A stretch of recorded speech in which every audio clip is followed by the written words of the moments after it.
Dalam video yang Anda akan saksikan, kita akan melihat seorang pemuda Kristen yang mencoba membuktikan bahwa Yohanes pasal 16 ayat ke-13 bukanlah nubuat untuk Nabi Muhammad dengan alasan di dalam Yohanes pasal 16 ayat ke-13 terdapat kalimat roh kebenaran yang dalam bahasa Yunaninya adalah pneuma tes aletheia, yang menurutnya kalimat roh kebenaran ini adalah sosok yang tidak berjenis kelamin, sementara Nabi Muhammad berjenis kelamin laki-laki. Artinya dengan hal tersebut, pemuda Kristen ini menganggap bahwa Yohanes pasal 16 ayat ke-13 bukanlah nubuat untuk Nabi Muhammad.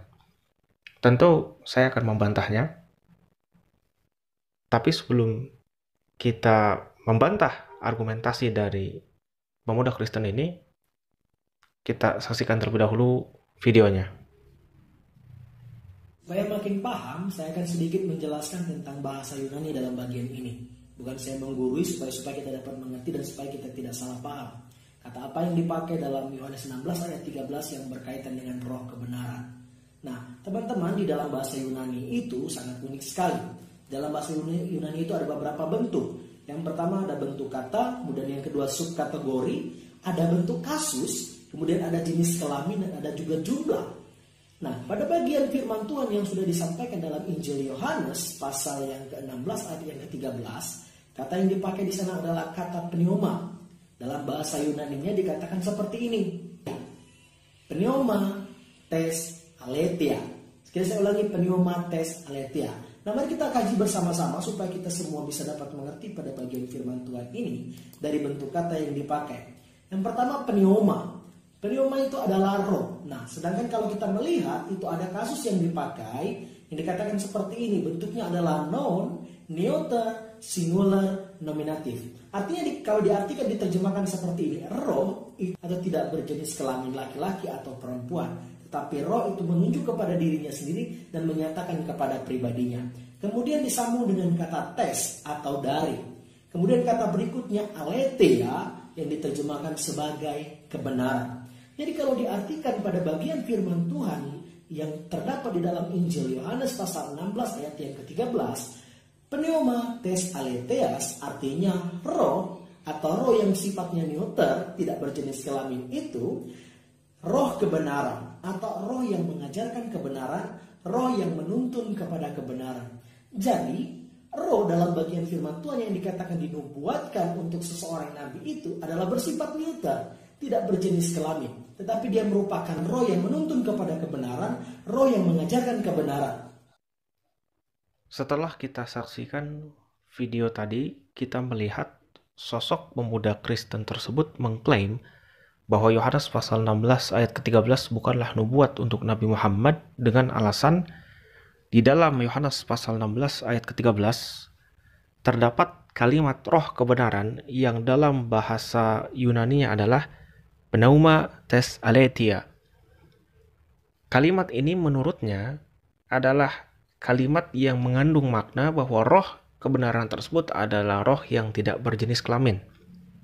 Sementara Nabi Muhammad berjenis kelamin laki-laki. Artinya dengan pendapatnya tersebut dia mengklaim Yohanes pasal 16 ayat ke-13 bukanlah nubuat untuk Nabi Muhammad. Sekarang justru saya akan membuktikan balik bahwa ternyata pemuda Kristen ini tidak tahu isi Alkitabnya sendiri. Buktinya adalah kalau kita melihat ayat ini secara keseluruhan dari awal ayat, kita akan melihat bahwa ternyata sosok roh kebenaran yang dalam bahasa Yunaninya adalah pneuma tes aletheia disebut di awal ayat ini. Sosok roh kebenaran tersebut dengan sebutan kainos. Anda bisa lihat di layar. Kainos dalam bahasa Yunani jika diartikan ke dalam bahasa Indonesia artinya adalah ia. Dan kata kainos ini adalah kata ganti untuk orang ketiga dengan jenis kelamin laki-laki. Dan itu dibuktikan ketika kata kainos ini saat diterjemahkan ke dalam bahasa Inggris diartikan he. Artinya, karena sosok roh kebenaran yang dalam bahasa Yunaninya adalah pneuma tes aletheia yang disebut di Yohanes pasal 16 ayat ke-13 ini. Karena sosok roh kebenaran tersebut di awal ayat disebut dengan sebutan kainos, yang ini adalah kata ganti orang ketiga untuk jenis kelamin laki-laki, berarti sosok roh kebenaran yang disebut Yesus di Yohanes pasal 16 ayat ke-13 adalah roh kebenaran dengan jenis kelamin laki-laki. Berarti klaim dari pemuda Kristen tersebut yang mengklaim bahwa roh kebenaran tersebut tidak berjenis kelamin terbantahkan. Pertanyaannya sekarang, siapa sosok roh kebenaran ini? Yang pasti roh kebenaran tersebut bukan Roh Kudus. Buktinya adalah, kalau kita lihat di dalam teks bahasa Yunani, Yohanes pasal 16 ayat ke-13, kalimat yang digunakan adalah pneuma tes aletheia, yang artinya roh kebenaran. Tidak ada kalimat pneuma hagion, yang artinya roh kudus. Jadi dengan kata pneuma hagion atau roh kudus tidak disebut dalam ayat ini dalam teks asli bahasa Yunani, berarti dengan mudah disimpulkan Yohanes pasal 16 ayat ke-13 tidak sedang menjelaskan sosok roh kudus. Lalu kalau sosok roh kebenaran yang dimaksud bukan roh kudus, siapa sebenarnya sosok roh kebenaran ini? Jawabannya adalah sosok roh kebenaran tersebut adalah kata kiasan untuk Nabi Muhammad SAW berdasarkan hadis riwayat Abu Dawud dan Al-Quran surat An-Nisa ayat 170.